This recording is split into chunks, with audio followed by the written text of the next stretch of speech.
Hello everyone, welcome back to another live. Today I'm going to be talking to Daniel White. We're going to be discussing about circadian rhythms and circadian rhythm disruption. This is going to be a really informative and very important conversation, so make sure you stay tuned to the end.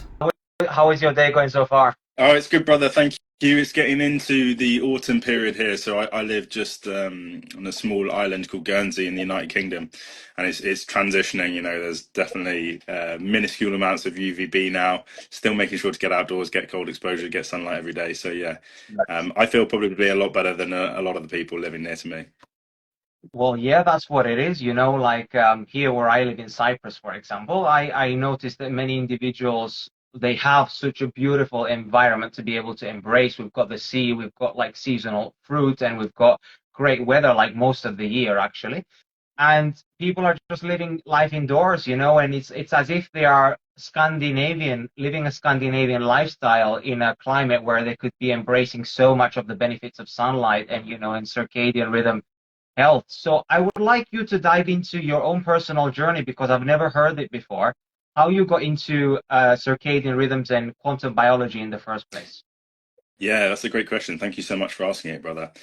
So I'm 31 years old now. My journey probably began, obviously, you know, I've been circadian and quantum entangled my whole life, but really what stands out to me is from the age of about 13 till about the age of 16 or 17, I lived probably one of the most circadian disrupted lifestyles you can possibly imagine. I was a big video gamer in my youth, you know, spending time indoors on computers, consoles, things like that, barely ever going outdoors. You know, why would I want to go outside? There's nothing for me to do outside. And, you know, one thing led to another, and I ballooned on an awful lot of weight. So by the time I was 17 years old, I was probably about 120 kilos, near enough. You know, really, really overweight. I mean, that was pure fat mass. Yeah. Depression, anxiety, ADHD-like symptoms. You know, struggling relationships, friends, families, school environment, everything you can possibly imagine. Mhm. Just heading on a trajectory down, down, down, down, down.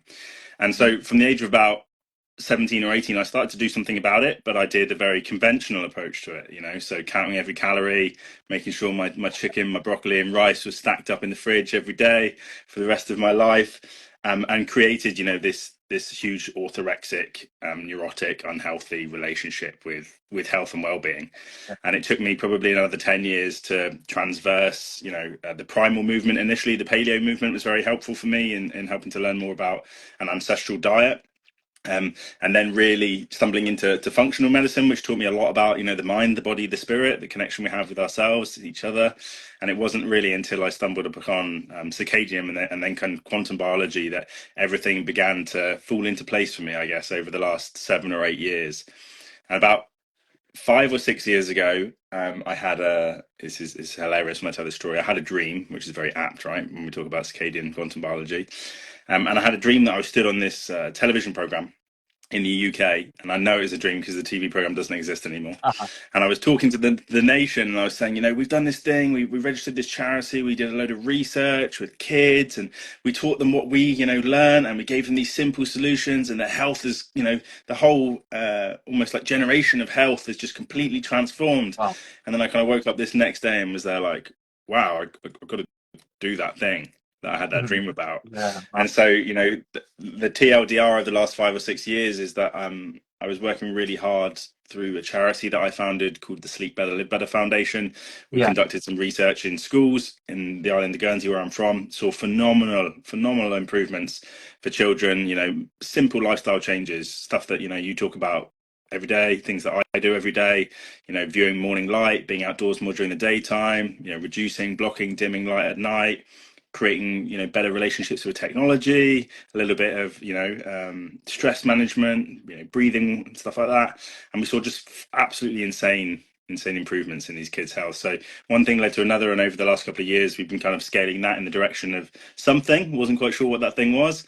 And then about 6 months ago, 6 to 9 months ago now, I fell into communications with my now partners at Quantumly in the CRD Challenge, Avi, Lauren, and Jeff, three other people who are incredibly passionate about this work. And so over the last 6 months, we've been incubating, and it feels like giving birth. You know, I'm not a female; I've never given birth before, but we've been, you know, we incubated something, and so that something is now growing, and Work you know, with the mind. yeah, yeah, absolutely. So that's a little bit of a kind of a long story short. Yeah. You know, circadian and quantum health has been paramount for me to finally, like finally at the age of 30, feel like I have, you know, control and agency over my health. I feel like at the age of 30, I'm healthier than I was at any, Yeah. you know, year previous, which is most people are saying, you decline with age. At age 30, you start losing muscle mass and losing this and losing capacity. And Yeah. so far, my Yeah. the quality of my everything is only improved. So I think that's a Yeah. testament. Oh yeah,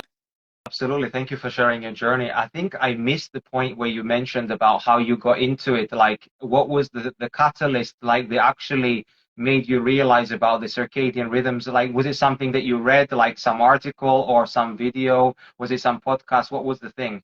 Yeah, so it was really interesting. So at that time, I was struggling a little bit with my sleep, and I came across it was a Joe Rogan episode with Matthew Walker, and they were talking about like sleep and many different factors associated with sleep, and they kind of toyed on this idea of light exposure. They didn't really go down the rabbit hole with it. He was saying bright light is important. Light's important for circadian rhythms, and that was enough for me to be there like, wow, this is really interesting stuff. Uh-huh. Uh-huh. And then I can't remember the exact process, but within about a week, Facebook had done that thing, the algorithms, All and right. it's seen that I was interested in, sleep or light or whatever. Uh-huh. And I got this post come up from a guy who, I'm sure that you know him as well. He's part of the Quantum Biology Collective, a guy called Nathan Walls. I I don't don't know I if you've ever. don't know him by his name, but probably know him by his look. Like Yeah, that. yeah. Well, Nathan was posting a quote from Dr. Jack Kruse, the person who we all connect with at Yes. some point on this journey down the rabbit Yes. hole, and it was really, that just led me on a direction of. I mean, initially, we're talking probably about 7 or 8 years ago. I found RA Optics or RA Yes. Optics, who at the time were like one of the only blue light block and glass Yeah. companies. Yeah. Bought my first pair, put those things on, and within like 3 days, I was there like, oh my lord, people need to know about this. Yeah. Exactly. It's so powerful. And yeah, I appreciate you sharing that because many people disregard the impact that light has on our lives. And I guess that's going to be the center of our discussion today. That's what this whole thing is about. Like all the projects that you have been working on throughout the years have been based on this because it is so fundamental and so powerful in how light can shape, our life pretty much. And, the type of light that we're exposed to when we are exposed to it, but also the absence of light equally is so important. So can you tell people what is circadian rhythms and like why should we be paying attention to them? Like if you're in a very simple term, so someone who's never heard of it can understand what circadian rhythm is. Yeah, so the way I like to think about this is that, life evolved on this planet to survive and to thrive.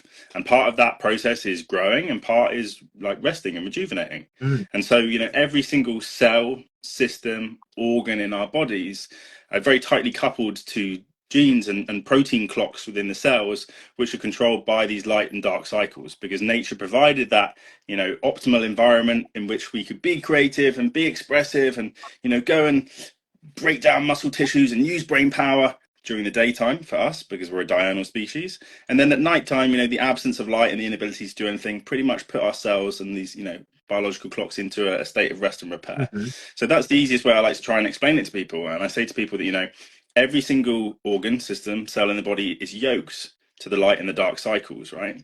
And so the issue that we have at present is that whether people are experiencing short-term negative health symptoms, fatigue, inability to focus, concentrate, lacking energy, maybe craving certain foods, those sorts of things, all the way through until like the most severe chronic disease at the end of life, that continuum is a continuum that is closely related to, not necessarily causal, Mm-hmm.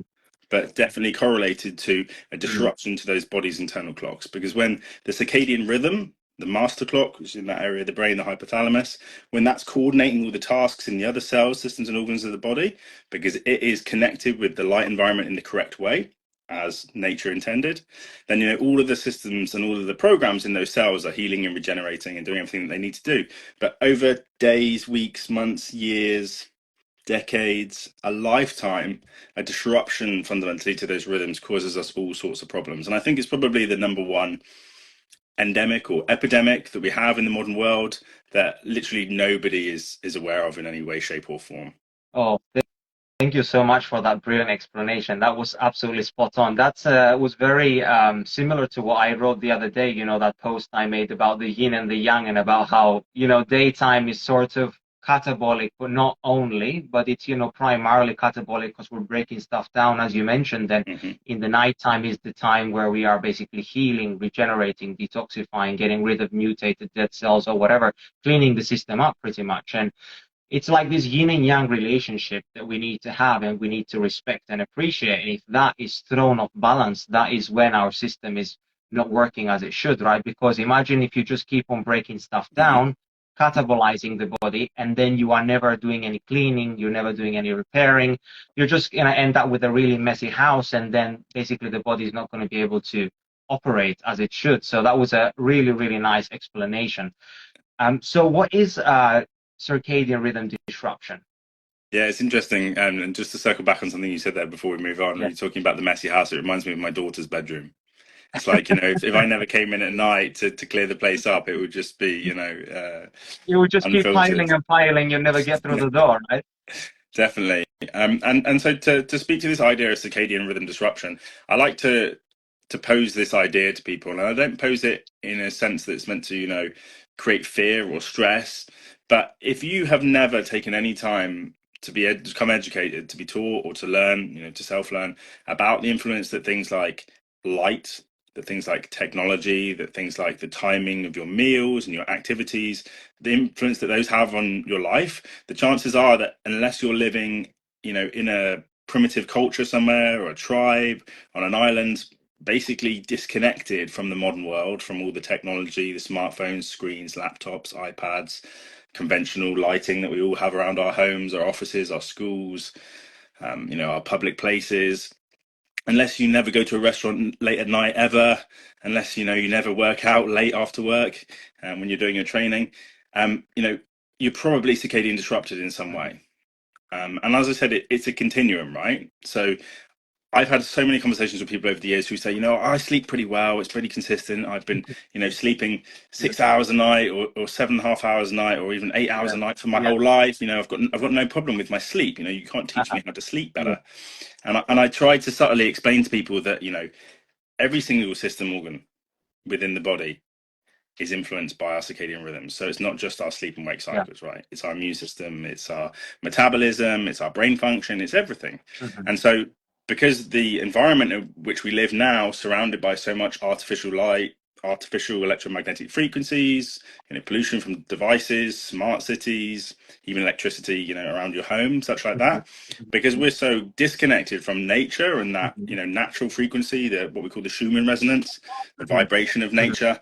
And Yeah, because all of the clocks and all of the cells of our body, because they oscillate with these frequencies, well, something has to have changed about those clocks. And so if we can move back to living more like nature intended, ultimately we can move ourselves closer to like optimal health and thriving. So I say to people, if you think you sleep really well, if you think you train hard, the chances Mhm. are if you take some time to learn about circadian rhythm disruption, how that might influence your health, you're going to perform even better. Mhm. Whereas if you've got somebody whose life is a complete mess, at the other end of the scale, experiencing maybe severe symptoms or disease, it's likely that their lives could improve even at a greater rate if they were to learn about the influence that circadian rhythm and disruption is having in our lives. And for me, I think it poses maybe the greatest opportunity as a society, to like change something very simple that acts as a massive lever to all other areas, not just of our own health, but also of our societal and our communal health. So when we talk about, behavioral problems in children and adolescents, or you even think about people, in criminal detention centers, right? People who we call prisoners, people who we call convicts. Just a second, Dan.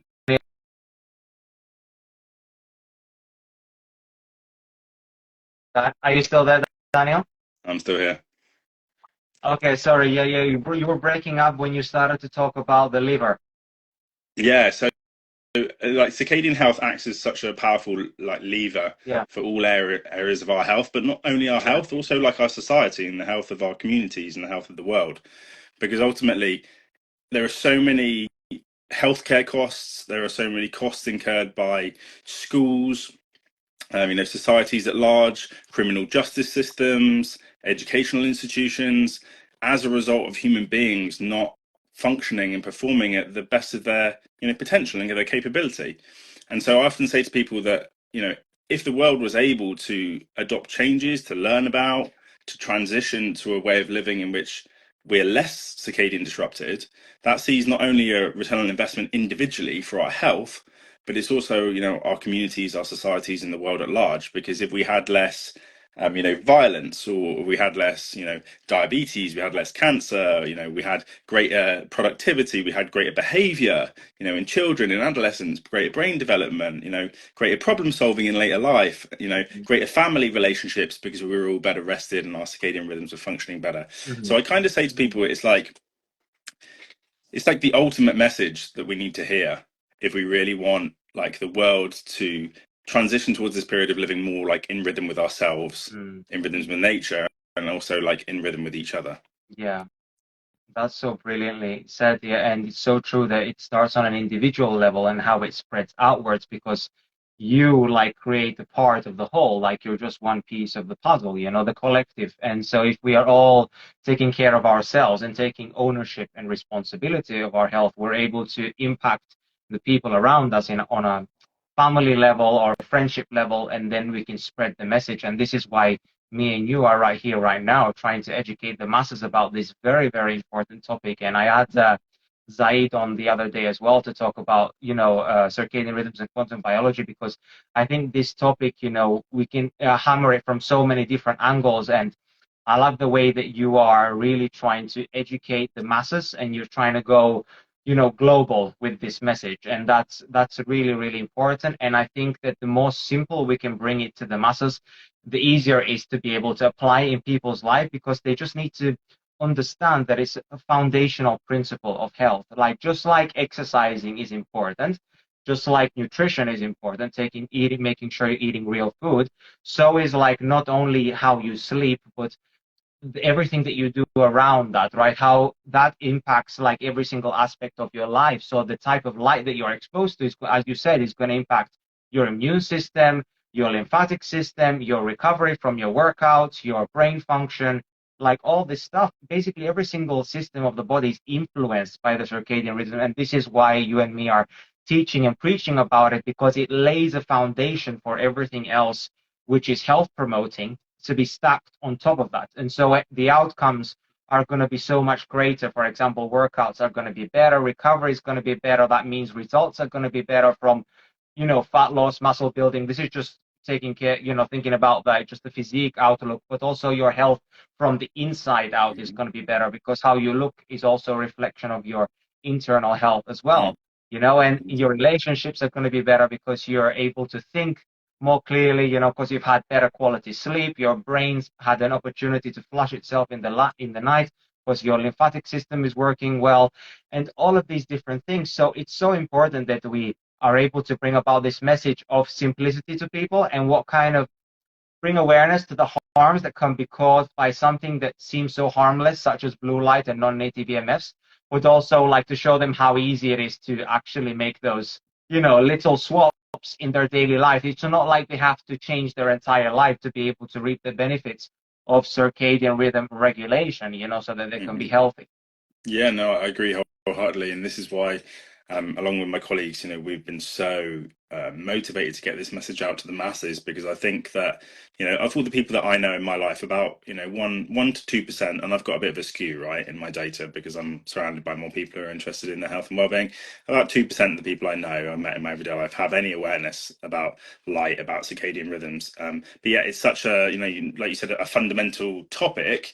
But it's like, at the moment, and I think this is something that we're all guilty of in the circadian and the quantum health space, is that because we come from a background of certain level of like understanding, a certain understanding of science, a certain geekiness, a certain appreciation of the data, I can get lost in research studies for hours and hours and hours reading and geeking out. Yeah. But it's about that 98%, or that 99% of people on the street who have no awareness. And so Yeah. when we looked at not to say that we were looking for a gap in the market in terms of business, but when we were looking at the market and being there, like, where is the gap here? Where is like the giant hole that from the people who know about it, how can we fill that gap in? And so we decided it was kind of about, the power of community, about bringing people together to spread a common message and like hold a vision and a possibility for the future.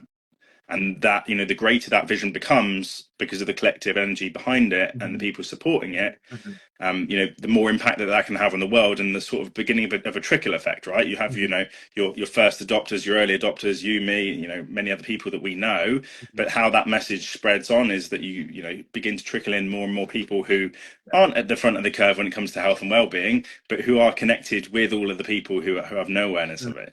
And so, yeah, that's what we've been doing for the last couple of months, is trying to begin to explore, what our options and what the possibilities are in terms of spreading a global awareness. That's beautiful. And yeah, I mean, when I'm in the gym, for example, and either I'm coaching people online, or if I'm coaching people locally, I'm always telling my clients about circadian rhythms and about how important it is. And when they see me with my yellow daytime blue light blocking glasses, or my red ones if I'm coaching in the evening, then basically, yeah, they're always thinking like, why am I wearing them? Or, I kind of look weird. But I explain. Then they understand. But then at the same time, maybe they don't understand the level of importance. And that's maybe like something that I would like you to touch upon. Like, if you could go into like the level of importance, like how severe or how important it actually is to take care of your circadian rhythms, because we know that if your body is not producing melatonin at night, all kinds of issues can start to occur, right? Like what we just talked about, how you start digging a hole which you can never refill, and you're just digging and digging and digging until you hit a wall, and then you develop some kind of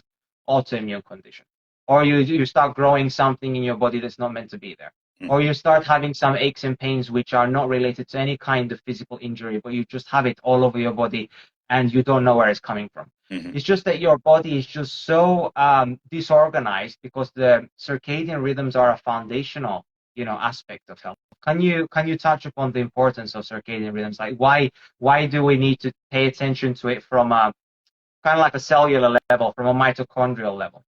Yeah, absolutely. And what I kind of want to preface this with is to say that, no two people are the same in the world. Exactly. I believe, like, fundamentally, that this is foundational for everybody. And as I said, wherever you are on that continuum, whether you're a high performer, or whether you're somebody who's very sick, or whether you're someone that's in the middle, all of us can move up and can, like, use that lever to progress ourselves. But one of the biggest things I will say is that when I speak to people, foundationally, people who have their health in check a little bit more, maybe they've paid attention to their exercise or their nutrition, they have good relationships, maybe they haven't experienced a lot of trauma in their lives, or have less than some other people. There's this kind of feeling or idea that I don't need to worry about my circadian rhythms because I'm healthy. And then there are other people who are, in such distress because of, physical or psychological trauma or other things they've experienced, that they think, well, circadian rhythms aren't important because these other things are so terrible that have happened to me. We have to focus there. Yeah. And what I try to say to people, and I'll talk to the cellular stuff in a second, but what I try to explain to people is that, no matter what work you are doing outside of your light environment and your electromagnetic environment, whether spiritually you're trying to resolve emotional trauma, whether you're trying to train harder in the gym, whether you're trying to practice for an exam, whether you're a baby who's trying to like grow and proliferate and all those things that children do and develop, all of those things are done better, easier when we have our circadian rhythms in check. I know a lot of therapists, and I myself have, had a lot of therapy for all sorts of reasons over the years, exploring conditioning and stuff like that. But I always say to people, if you're in an environment, and this is how it relates back to your circadian rhythms, that is ungrounded and is unsupportive, it doesn't matter how much, high intensity work you do emotionally or physically, you can only expand and contract to the rate at which when you contract you recover. So if when you contract you aren't recovering, then you can expand, but you're not ever going to feel your healthiest and most well. And I think one of the things that is really, really interesting from this idea, because everyone wants to age well, right? It's the idea is aging, and you've got Brian Johnson and all these other you know, Well, longevity people out there. could you explain what aging actually is? Yeah, yeah. So this is really interesting. A lot of us think it's like, how we look physically. And I think, that's definitely related, to how our cells, especially in our skin cells and things like that, how they age. But really, when we look down at it, it's like, our DNA, our cells, our telomeres, and like our mitochondria, how well they're functioning. And within, the mitochondria, there are these processes like apoptosis and autophagy, which is like the programmed death of old cells to make way for new cells, or the repair and rejuvenation processes that go on with old cells so that Mhm. they can stay well aged, so that the cells can essentially stay young in their life cycle, and so that they can support our biology and our physiology to the greatest extent. And those processes of self-cleaning, self-repair, self deletion, or self eating as it is in the Latin term, those are very closely yoked to our circadian rhythms. And of course, the release of melatonin, which, depending where you are on the planet, what year, what season, what latitude you're at, you're going to be producing more and less of these hormones. But they're absolutely fundamental. I would love to, and of course no one's ever going to do this research project, right? But I would love someone to track children from the age at which they're born, and like somehow, I mean, you couldn't do it ethically without technology for Yeah. sure, but somehow track like the millimolars of melatonin produced from life, from birth until death. Wow. And we could see, okay, how much melatonin makes us live longer, how long it keeps us healthy, well, and high functioning. Mhm. And the amount of people, I think the scariest thing right now, I guess, is that I was the first generation of children who had like an iPhone. I remember I was 15 years old, the iPhone comes out, I grab one, I'm the first kid that's hooked on it. They didn't have all the apps and the social media Yeah. and things like that these days. And, we didn't have these increasingly brighter screens and iPads and tablets and everything that we have now, right?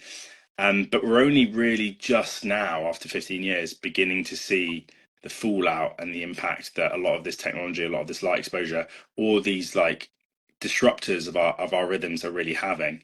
And so I often say to people, whether you want to live to 100 or whether you just want to be able to avoid, mental and physical health services at your doctor's office for the next 10, 20, 30 years, understanding, the influence that our circadian rhythms has on these processes of aging, and, you know, and staying well is so important. Yeah. And thank you for highlighting that. And then this is always coming back to the concept of what I call the human battery, right? Where your body is like a battery, and if you make sure that it stays topped up by, good health promoting habits, by taking care of your circadian rhythms, getting grounded, getting good, natural light throughout the day, respecting your, the day and night cycle, sleeping and all this, and also doing all the other stuff as well, exercising, eating well and healthy relationships, and many, many more aspects to nervous system regulation, you're able to keep your battery well topped up, because basically life is an energy game. So the more your energy is depleted, the less energy it has to carry out fundamental biological processes. And that's basically what we call disease, right? Hmm. It's like when the cells begin to run out of cellular energy. And why I asked you why circadian rhythms are important for mitochondria is because it literally comes back to this point, where the fact that now our system just doesn't have the energy to carry out this basic process if we are disrespecting the circadian mechanism, which is helping the mitochondria to be healthy, which is actually what gives our cells the energy it needs to live. So we know that actually what death is when the mitochondria stop making energy. And if all of them stop at the same time, we're done. That's it. It's like Hmm. Hmm. consciousness leaves the body, because one could argue that electrons or electron flow through the mitochondria. It's just consciousness communicating, with your physical vessel. And once your transmitters or decoders, your mitochondria, are not able to decode consciousness Hmm. anymore, then it's like, okay, consciousness, like, okay, I'm fine now. I'll just move on, and then the body is gone, and then the life of the cycle of life continues. Yeah. Yeah, and I think it's so sad to know that even from a young age, people are beginning to die, Yeah, yeah, in a short-sighted way, much yeah, younger than they should be, because the function of these systems, their mitochondria, that electron battery you're talking about, is just it never has a fair chance, right? That was one of the things that I used to think when I thought about children, thought about adolescents. it's, it's one thing we can say adults are given a lot of information about health and well-being. They choose to ignore it. They're stuck in their patterns, their ways, their conditioning. But when it comes to children, and the children that I've worked with all the way from the age 5 through to the age of 18, none of these children want to feel bad. None of these children want to have less energy or be fatigued or unable to focus, concentrate, experience mental, physical health, deterioration at such a young age when that battery should be, thriving. And so I kind of feel like it's our responsibility, to share this information, because it's helped us so much and we know how much it can help others. Exactly. So then you should now go into blue light toxicity and non-native EMFs, and you should tell us like why these things are so disruptive to the circadian mechanism, and which groups of people are most affected. You already talked about children, but you can go a bit deeper on that, like what symptoms can children actually experience from circadian rhythm dysregulation. But it's not only the circadian rhythm, right? It's just literally their battery, their mitochondria are making less energy overall. So please go into that. That would be Yeah. great. Yeah, absolutely. And I think like something that's interesting to discuss, and this is something I don't think that gets spoken about enough, and this is where I find that peer-reviewed science really, or like people who are, so dogmatic with peer-reviewed papers and evidence-based protocols, sometimes like miss the point and miss the opportunity here, because it's really, really clear that there are individual differences between people. Right. There are Yeah, some people who could never wear a pair of blue light blocking glasses. You see them, right? They're in their 60s, 70s, 80s, 90s. They're healthy, they're yeah, well. exactly. Don't get me wrong, they could sleep better and they could definitely feel much better. And you and I both Absolutely. know that. But Absolutely. some people are like disappropriately and disproportionately Yeah. influenced in negative ways by this. I think personally, this is, and then there was one anecdote. I think people who have a dysregulated nervous system because of chronic stress, anxiety, trauma, Mhm. environmental insults, nutritional insults, physical insults, usually largely psychological these days, right? Financial, social, Mhm. worldly. I think those people are like a disproportionately influenced by and negatively impacted by blue light, especially in the evenings, right? So after the sun sets, the plethora of gadgets, be it iPhones, tablets, computers, laptops, televisions, all the lighting around most people's homes, mine's no different. I just happen to have installed different types of lights, or I don't use certain lights which were, installed in my home when it was built.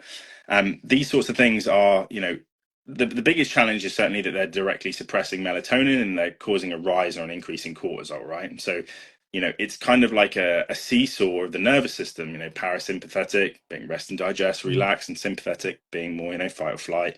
But, Yeah. not even fight or flight, really, just activity, catabolism, daytime use. And what we need to appreciate is that light dictates the activation of the nervous system.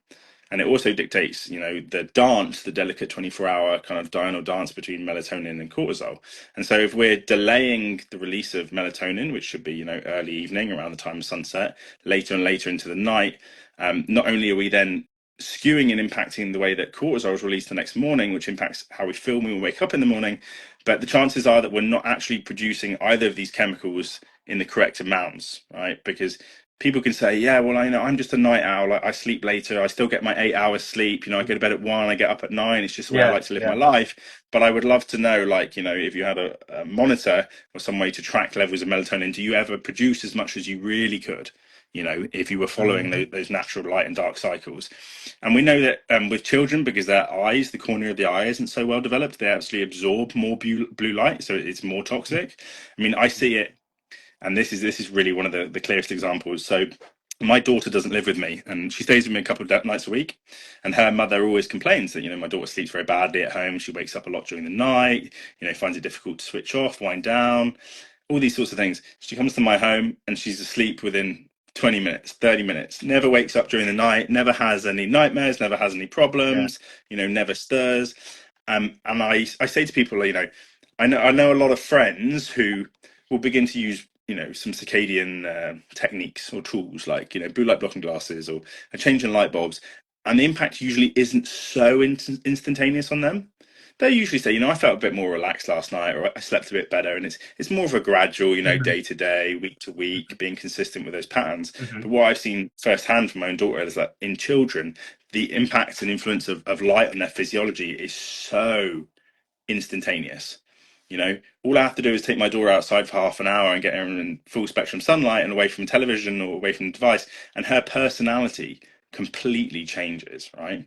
And I've experienced it myself, as a young adult and even as an adult at times and periods where I've gone through stress, or I've lent on television or technology to distract me and things like that.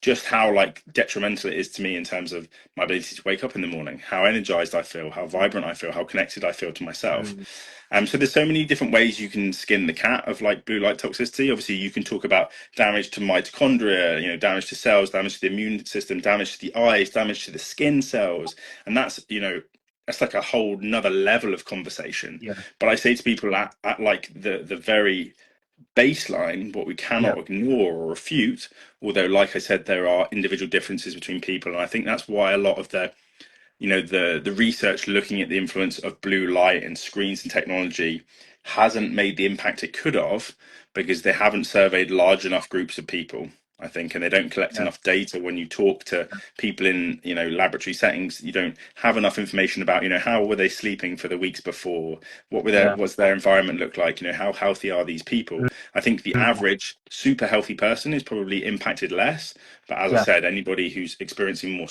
nervous system dysregulation is Mm. probably, disappropriately impacted. No, that's so accurate. And thank you for bringing that up about the nervous system as well, because I always think that actually the nervous system state can also be dependent on whether you have enough energy in the system as well. So, for example, if you are a person who is lacking the energy in the first place, and this is where you talked about bioindividuality, why doesn't a person who is, let's say, we call them healthy, they don't respond to blue light or non-native EMF so badly, or they don't have such a bad reaction to it, but someone who has way less voltage or way less energy inside of their system, inside their cells, can have such a profound, negative impact. And Mm. that's the reasoning, is because it always goes back to like having more energy than having less. So if some babies, some people can be born with like low energy because the mother is not taking care of her circadian rhythms, right? So of course it would make sense that the child is going to be having more issues like when they are born, like maybe with their immune system, maybe they have like asthma, or I'm just making assumptions here, but Mhm.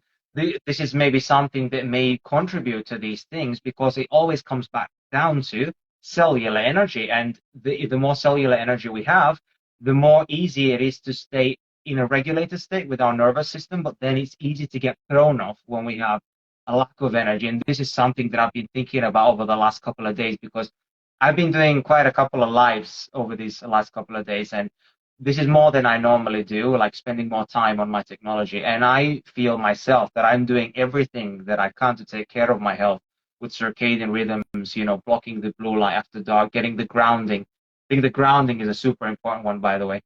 And I even feel like, sometimes it's hard to get my heart rate to lower down after I've used my technology, and that shows me nervous system dysregulation. It means that my Mhm. system has been so much under attack that I'm lacking energy to be able to regulate my heart rate, even though I'm trying to breathe slow, but my heart beat is not lowering down.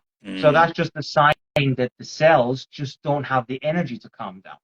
And Mhm. so I found that the more I ground on the Mhm. earth with my bare feet, or if I get in the sea, even better, I find that my nervous system instantly calms down. And I just find that to be almost immediate. Whereas if I Mhm. only get the sunlight, I don't necessarily get the same effect. I do feel a lot better if I'm working outside on my screen and so on. But if I'm grounded, it's something very special. Yeah, no, I agree wholeheartedly, and that was, it really speaks to my journey. For a really long time, I had a beautiful apartment with a balcony that looked out over the sea, and I could see the sunrise from my bedroom. Yeah. And I'd spend all day in the sun, all day working, playing, training on the Mhm. balcony Yeah. in the home, but not a lot of that time grounded, And Yeah. I did begin to experiment with and find out about indoor grounding technologies and equipment, Yeah. but I don't think they come close to No. the real thing. And No. so I can really feel the change now in the seasons here locally. So obviously there's a lot more rain, like the weather's not as great. I still get outdoors to ground daily, morning, evening, lunchtime when I eat my meals and things like that. But I'm not spending like the length of time that I would just be grounded, having fun, or even working outdoors and things Mhm. like that. Mhm. We interviewed, so as part of the CRD challenge, I'm kind of giving away the game a little bit here, but through the 21-day process, we teach people about light, we teach people about food timing, we teach them about, full spectrum sunlight as well as artificial light. And then in the third week, we really hammer home about EMFs and grounding. And we interviewed Dr. Laura Conover. I don't know if you've heard of Laura. She wrote a really famous book on grounding, one of like the three or four most famous that there's been. And we interviewed her on the impact on grounding, and she said, like, very neatly explained how there are instantaneous benefits all the way up to 3 minutes to 5 minutes. More happens, 10 minutes, 15 minutes, 20 minutes, and I just think it's such food for thought, this idea and this understanding, and it's really simple and easy to drop into a habit of never being grounded, right? I found it myself. Oh, it's raining this morning. I'm not going to go Yeah. spend so long outside. I probably won't take my shoes off today because the floor's Mhm. muddy, and I'm Or going it's to bring the cold. mud back in the house, Yeah. or it's cold, or this, that, and the other. And the majority of people are living so completely disconnected. And Yeah. to tie it back to what you were saying about nervous system regulation, I think one of the things that people, you know, that really influences how important it is that people take care of their circadian health on a person-to-person basis is the resiliency of their nervous system. Yes. And grounding is just one of those things, builds redox, builds such strong resiliency. Even times in my life where I've done silly things like drunk too much coffee, or got myself stressed out over work or relationships or whatever, the first place I go to really displace that energy and to bring myself back into balance is outdoors and physically connecting with the earth. So again, such an important part. Oh, it's absolutely huge. And what you said about, noticing those immediate benefits, it's absolutely true. And that's Mm. what I love about it is that if you are a person who is highly stressed out and you get in the sea, instantly you feel calm. You put your head under the water and your head gets wet and it gets a bit cold as well. So it's like the combination of cold and the ground. Hmm. It's just incredible. You just instantly feel that ease in your nervous system state. And obviously, the more dysregulated you are, the more you feel like even if you get out, you may feel like your nervous system goes back to where it was before you got in. But Hmm. while you're in, it just feels, so good. So I think it's very important for people who are experiencing symptoms of nervous system dysregulation, such as like tachycardia, like rapid heart rate, or they are feeling anxious, or they're even feeling depressed, or they Hmm. are feeling like they are not in control of their life. I think it's so important that they understand the concept of grounding and study it more, and try and Yeah. embrace it every single day. It's absolutely like it's a non-negotiable. It should be a non-negotiable because as ancestrally we used to be grounded to the earth 24/7, and we were barefoot on the ground 24/7. We Hmm. were always, wired to the sun, and we were also wired to the darkness when the sun set. And so we were living in alignment in a circadian appropriate way automatically because we just didn't have the technology. But now with the introduction of technology, we are experiencing this circadian rhythm dysregulation. And this is happening because of the lack of awareness of what the impact of light has on our lives. So Hmm. could you tell me like how like the type of light that we are exposed to, how does it negatively impact you kind of already touched on that, but how does it negatively impact our circadian rhythm? Yeah, I mean, I think we have to appreciate that, for 99.99999% of the time that we've existed on planet Earth as a species, the light that we're exposed to was firelight to an even lesser extent than moonlight and sunlight. And so when you look at those natural sources of light, they're kind of like a model, right, for the type of light that we should be exposed to on a daily basis. And then Exactly. obviously the challenge is because of energy efficiency and because of people wanting to create lights for aesthetic reasons and for purposes of being able to visually see things, the lighting industry in the last 100 years, since Edison and since electricity, and then incandescence, fluorescence, halogens, now into LEDs, into the coolest, brightest, whitest LEDs. None of these were developed with human health in mind or even knowledge of circadian rhythms. I often say to people, like, it's a crying shame that I think it was 2017, the molecular mechanisms for circadian rhythms was a Nobel Prize was basically awarded to the scientists who discovered that jointly. And it was about 4 years earlier that a Nobel Prize was given for like the invention of LED, the light emitting diode technology from lights. And I often say to people, well, if those two inventions came the other way around, we may not be in this problem and this challenge. But Yeah. the biggest thing really, and I think you can skin this cat several ways, whether it's an oversight. I like to think of it as a little bit of a neglectful oversight of people rushing to produce and to be efficient for like good reasons of improving lives and well-being and safety and all sorts of things. We've gotten into Mhm. this position. Or you can skin it from the direction of technology companies, governments. They know that the sort of lights that are in the technology devices which are mass mandated, they have these negative impacts on our physiology, and they keep us more stressed, and they Yeah. keep us out of this innate state of safety. I mean, Yeah. when I go camping in the summer, right, I don't see an artificial light for weeks. I went to Morocco earlier this year. I think you and I were connecting around that time. And I didn't turn an artificial light on for a really long time, right? Other than my laptop screen, which is filtered by various different technology programs. And the result of, being in that environment for 2 or 3 weeks is that I felt the most peaceful I'd ever felt. I felt so safe. I felt so content.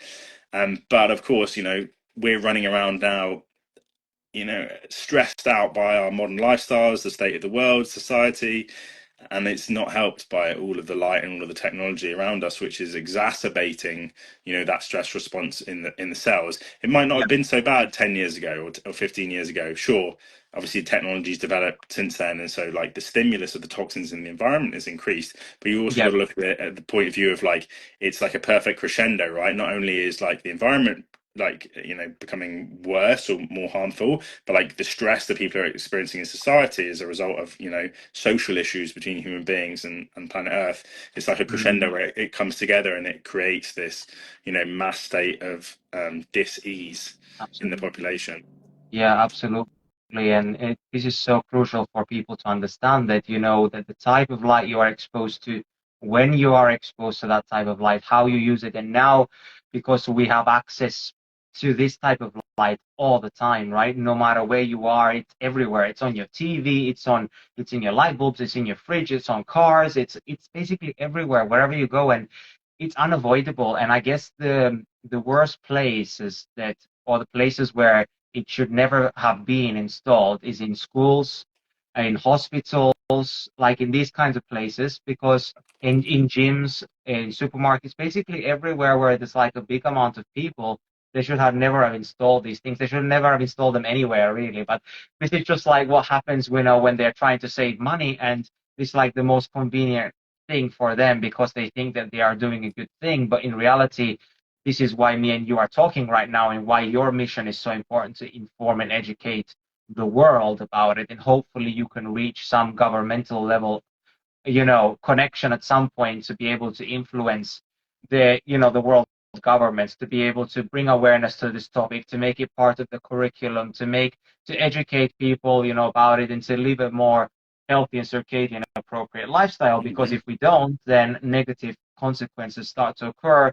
And I guess those consequences reveal themselves differently based on the individual, as we just mentioned, based on the energy status in the body. And that can range very differently from a child, which is maybe having some allergic reactions to some things, to an adult who is having autoimmune conditions and migraines, to like an elderly person who has increased fracture rate, or, sudden, you know, heart attack, or stroke, or Alzheimer's, like all these different things. It's ranging from all these different places throughout the different age groups, right? And that's why it's so hard to pinpoint it, that it's actually that thing that we need to address, because it just presents itself as so many different things.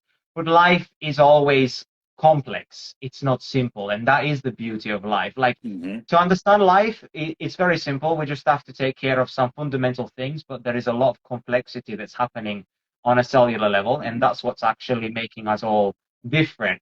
So, can you tell us, how can we positively influence our circadian rhythms? Like, how should we actually be living our life if we want to be thriving? Yeah, sure. I love everything that you shared there. And one thing that came up for me just before we talk a little bit about maybe some circadian healthy practices is this idea of like a population based level, right?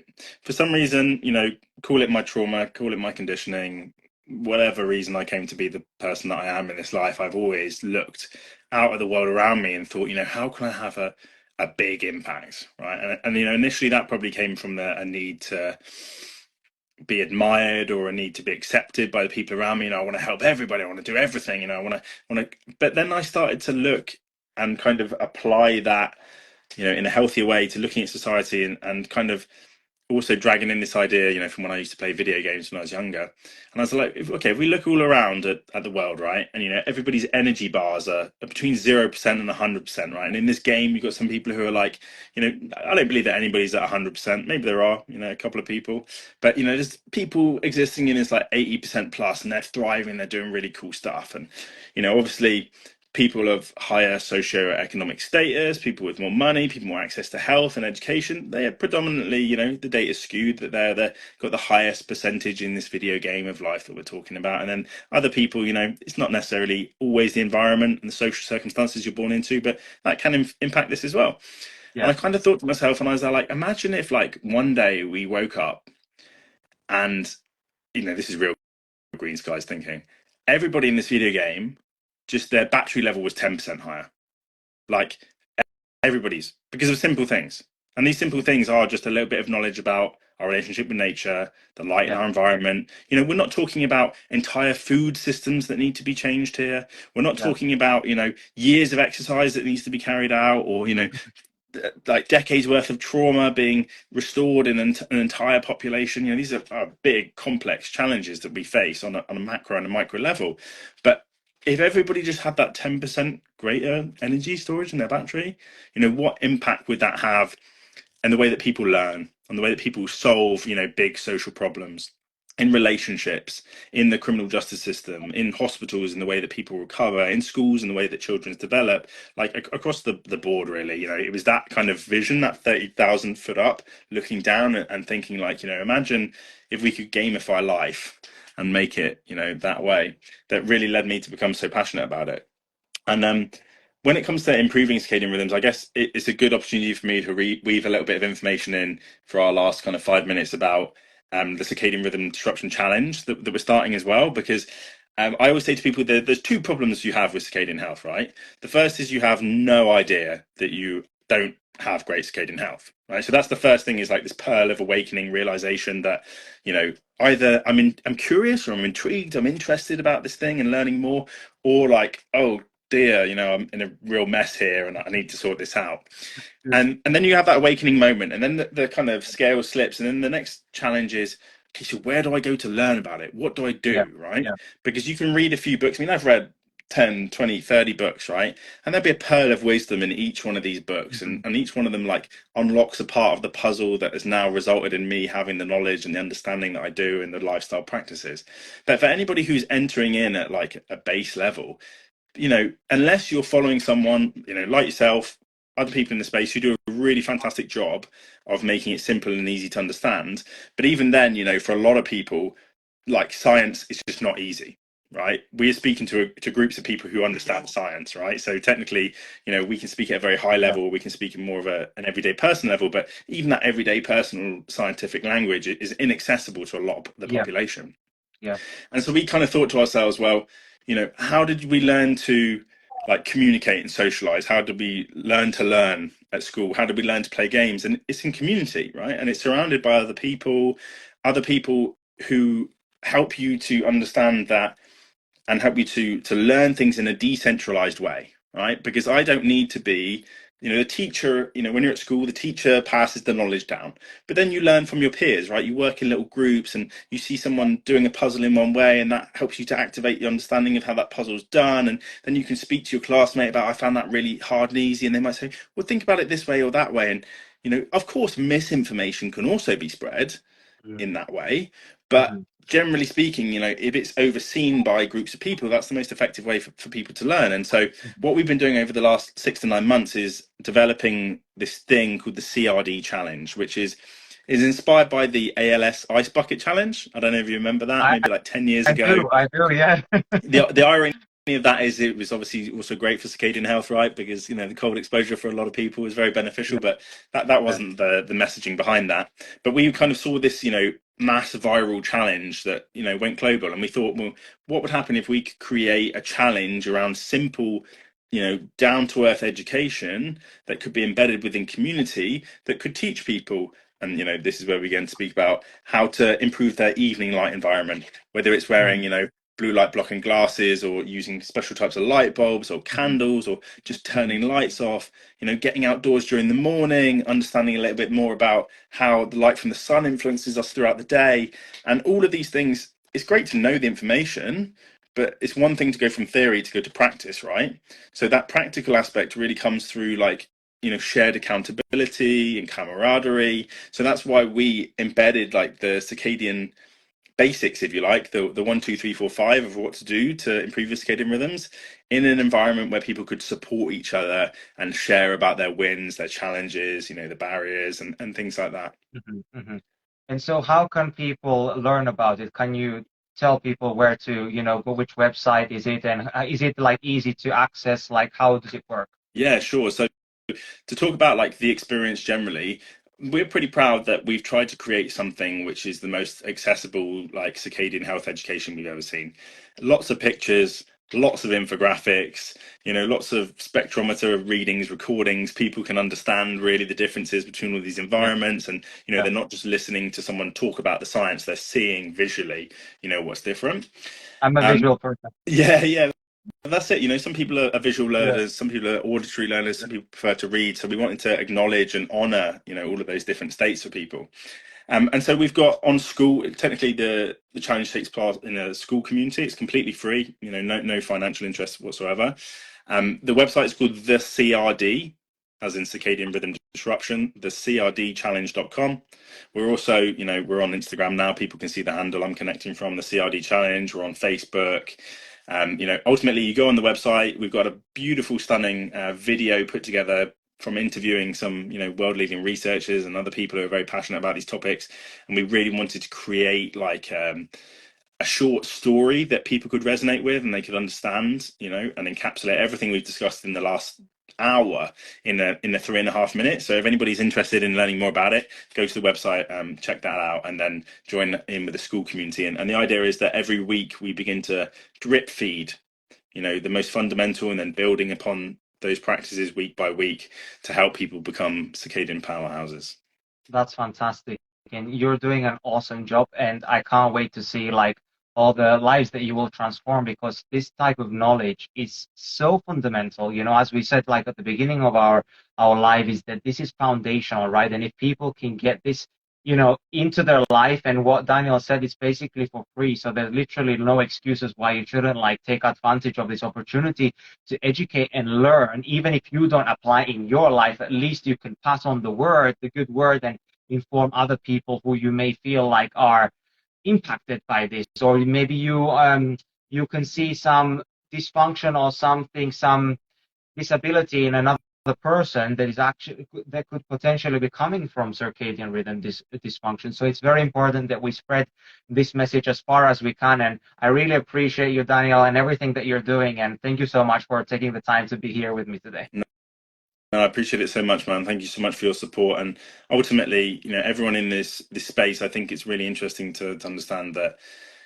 in a lot of industries, there's a lot of competition between people.